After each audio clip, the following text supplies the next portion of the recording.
In a world where anime characters get reincarnated from getting hit by a truck,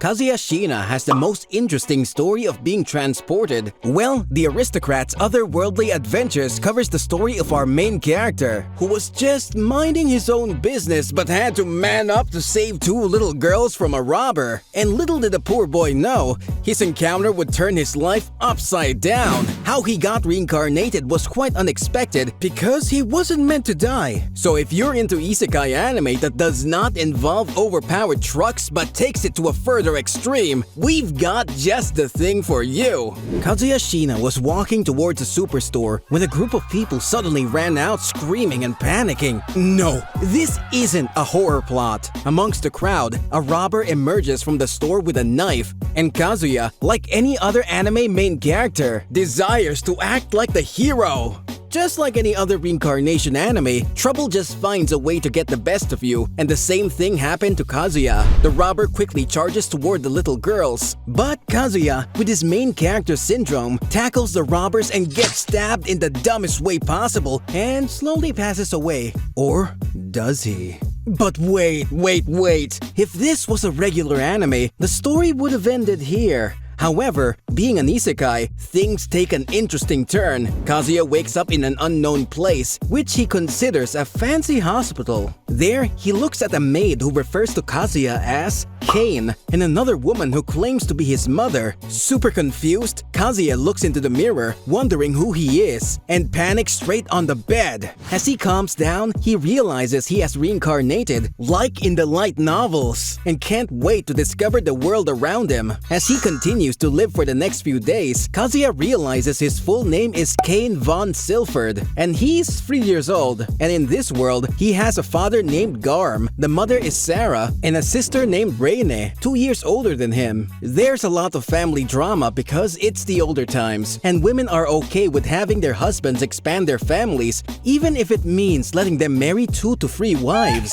But what's surprising is that Kane belongs to a family of aristocrats who have their own army. Well, at least he's not born poor, like 99.99% of isekai MCs. And for the next couple of days, Kane gathers information about his world, and he's stunned to find out that the Forest of Monsters is ruled by his father. It seems like he's truly wealthy, not just talk. Kane also understands that the world works with magic and swords, which is a light novel fan's fantasy. He continues to surprise his new family with his quick learning speed, making them wonder that something's changed. But little did they know, the whole process of reincarnation was in play. As more days pass, Kane learns about this world with the help of his sister, who teaches him all the ins and outs. And at age 5, he goes through baptism, which is required to learn magic. As the ritual happens, he finds out that there are literal gods who create the world, and he's stunned to find out that one of the goddesses was responsible for his reincarnation. She also reveals that his death was unnecessary because the robber would trip and fall, and people would apprehend him. Yeah, sucks to be you. However, we can see that Kane is special, even in this reincarnated world. Pissed, sad, and mad simultaneously, Kane meets each god individually, and before he knows it, he's the most overpowered character in this world. From knowing martial arts, fire magic, water magic, and even something peculiar as commerce, Kane panics again and runs away. Well, that was a lot to digest, even for me. Later on in the family dinner, everyone in his family panics to see how overpowered Kane is. His father is in shock and panics. He tells Kane and everyone in the dining room that his status must be kept hidden because he may be placed in state supervision and consider him as a threat. But little did the little kid know, it would be the start of his journey as an overpowered aristocrat.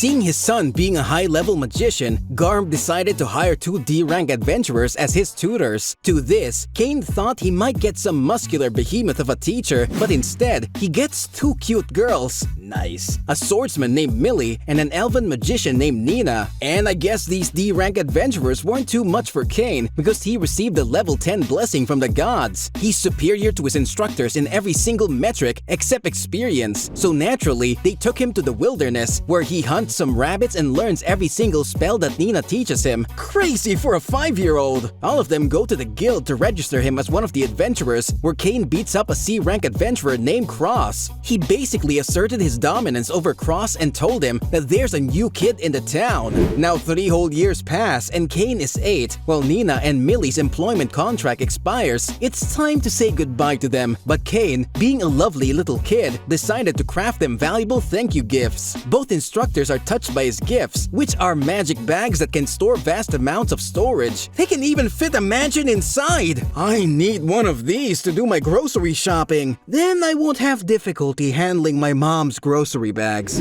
Time passes like fine wine for Kane, as after 2 more years, he becomes a seasoned adventurer. He goes to the royal capital, and on the way, he flawlessly kills monsters and saves Duke Eric's daughter named Lady Silk and royal second princess Celestia. And since harem is one of the most common things in Isekai, both girls want Kane for themselves. Anyways, after spending a night in a girl's room, he reaches the capital to return to Celestia's dead soldiers, where he earns the trust and gratitude of Vice Captain Dame. He also gets 10 platinum coins from King Rex, a mansion, and gets promoted to Baron, which raises suspicion among the nobles, notably Marquis Cargino. And one thing I've learned from reading hundreds of mangas and manhwas, you must never trust someone with the name Marquis. I'm just kidding. Returning to the story, Rex and Eric practically force Kane to get engaged to Celestia and Silk, which he really couldn't resist. After all, he practically slept with them. But surprisingly enough, Kane agrees to the offer, and now the guy has really leveled up in every area of his life. Crazy! But something huge was coming for Kane, and he had zero idea about it. The next day, Kane goes to the gods to ask them about his status level drastically increasing. This is where he's offered the title of a demigod, but since the gods are so bored with this world, they ignore the demigod level and ask him to bring Japanese entertainment to this world. Kane then visits Perma, a cat-eyed girl he knew from his mansion. He meets her uncle, Tamanis, whom he requests to mass-produce Reversi boards, a strategy board game that's played on 8x8 checks. The debut ceremony arrives after he signs the contract and closes a business deal with Tamanis. And after some time, he gets the Reversi board, which the gods loved. He also gave a version to the king, and now everyone wants to challenge him because he keeps winning. The ceremony went well for Kane. The next day, Kane gets his new mansion but finds it run down and neglected. Personally, I would love this mansion due to its sheer size. Using his overpowered magic skills, Kane fixes the whole mansion and brings light to it. After setting up decorations and workers in the mansion in preparation for the party, he visits his older half-brothers Jin and Alec. To further refine the palace, he adds fine glassware to give the guests coming into his new mansion. At the party, everyone's stunned to see his decorations, trophies, and the drinks he's made. I guess modern Japanese knowledge is helping Kane a lot. He even installed bidets that had everyone making a line. It seems that everyone loved getting a stream of water going up there where the sun doesn't shine.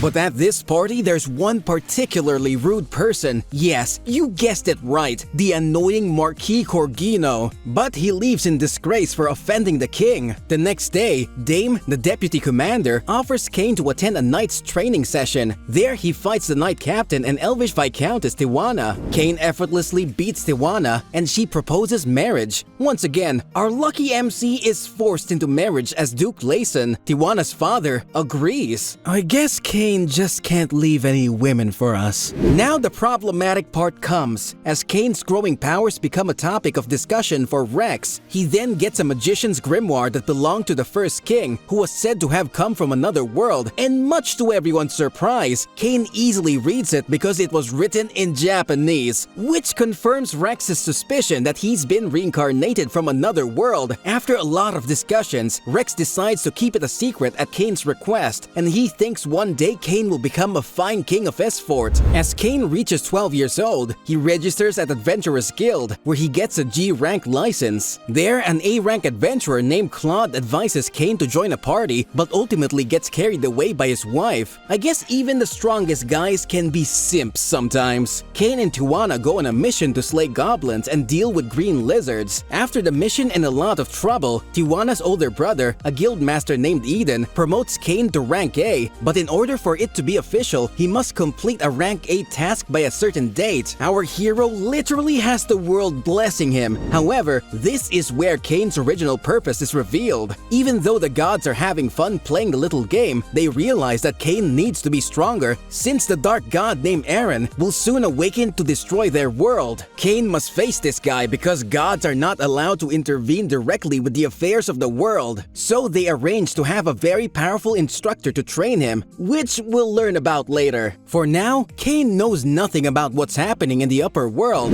Cain attends the entrance exam for the Royal Academy, where he accidentally destroys the magic safety barrier during his exam. He fights Claude till it's a draw. King Rex lectures him about taking an exam meant for commoners and that he's not supposed to stand out. Well, commoners like us won't understand what it means to be Cain. One day during school time, Cain gets a telepathic message which he follows and leads him to the library. Once there, he opens a door and gets teleported to a mansion by a man who knows everything about Cain. He even calls him by his real name, Kazuya Shiina. Startled, Cain asks who he is. The guy is revealed to be Yuya Hirasawa, the founder and the first king of Esfort and now god of creation. He also explains to Cain how the world was made and hints about Aaron, the destructive antagonist that's upcoming. Yuya throws Cain into the world he created to train him, and here, time barely passes by, so he has lots of years to train before Aaron comes for the destruction. Sounds like Yuya watched Dragon Ball Z. Yuya explains that 1 year in his world equals 1 day in the other. It's revealed that Aaron was the 8th god of amusement, and you can all guess what amusement does to even a god. It corrupted him. Yuya also reveals that after he was reincarnated in this world, 2 other people got transported here, Seiya and Megumi, who are Cain's parents that died in a car crash. They're the people that seal this bad guy at the expense of their lives. For the next 5 years, Cain trains religiously and becomes strong AF. He even got the look of Super Saiyan 3. Let's just hope that he won't be screaming for numerous episodes.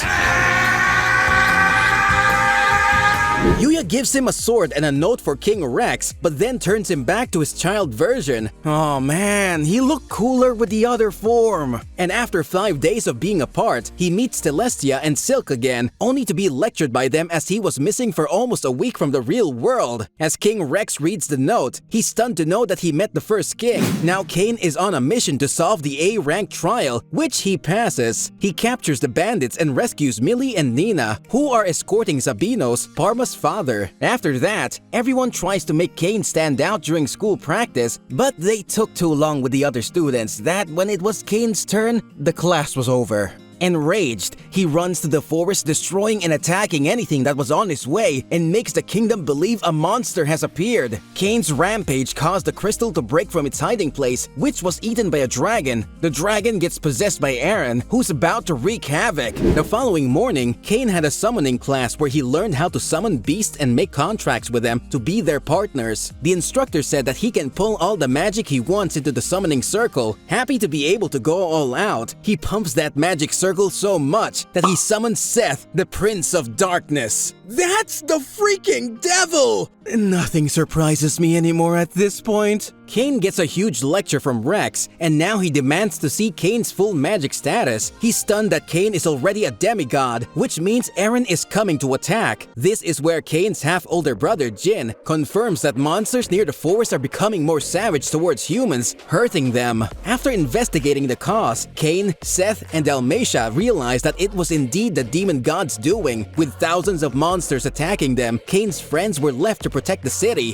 Things get super intense, and Aaron is about to destroy everyone. They finally confront Aaron, who's hiding in the forest. Seth decides to summon his 4 heavenly kings, which kept the monsters in the forest. Aaron quickly realizes that Cain is God's favorite and calls him the God's pet dog. While both of them are fighting using the most vicious spells they know, monsters are also getting into the kingdom where Cain's friends are waiting for the battle. But what's amazing is that Cain's spells and techniques aren't working on Aaron, who isn't even at his full potential yet. As Cain gets angrier, He uses Saint Sanctuary, an Emperor-level holy spell that pushes Eren away, leading him far away from everyone. He destroys the strongest demon god using his powers, and as he goes back, Rex is furious, lecturing him that using overload misled everyone to believe that God came from heaven and he's supposed to keep a low profile. I guess it's time for the old man to retire. Cain becomes the Viscount of Dorenthal instead of the king. He goes to Dorenthal and defeats the entire Adventurers Guild, getting himself arrested. This shows that even if you're the strongest MC from an isekai world, you still get in trouble one way or another.